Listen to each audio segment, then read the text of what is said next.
రావాలమ్మా రావాలి. మీ జాతకాలు తెలుసుకోవాలంటే ఒక్కసారి వచ్చి మీ చెయ్యి చూపించండి. ఒక్కసారి చూపేసానంటే జరిగింది, జరగబోయేది, జరిగేది మొత్తం చెప్తాను.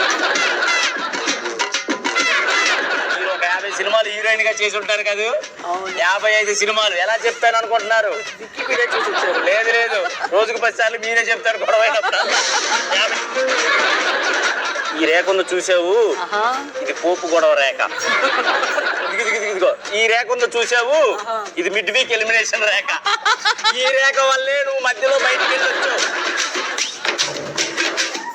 రేఖలు ఎయ్యిరా చేతిలో, రేఖలు ఏం చేసావు? ఎయ్యిరా రేఖలు, ఎక్కడుండి రేఖలు చూపేసినప్పుడు కనపడలేదు. నీ రేఖలు ఏం చేసావు రా ఈ 14 వారాలు? ఒక చేతి కన్నా రేఖలు ఉండాలి కదా, ఏం చేసావు? నీ ఫ్యూచర్ నీ మీదే కాదు, నీ పక్కన ఉండే వాళ్ళ మీద కూడా ఆధారపడి ఉంటుంది.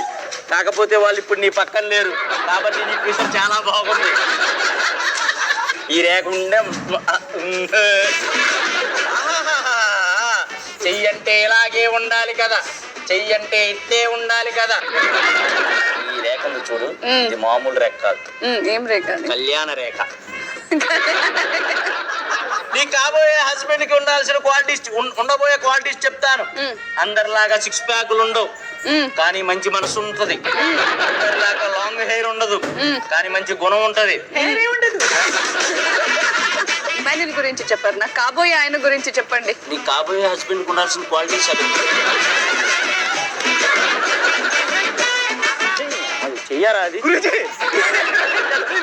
అది చూసి జాతకం చెప్తే నా జాతకం పాడైపోతుంది. ఎవడన్నా దీన్ని చెయ్యంటారా? వాడి చేతిలో రేఖలు లేదు, అసలు నీకు చెయ్యలేదు.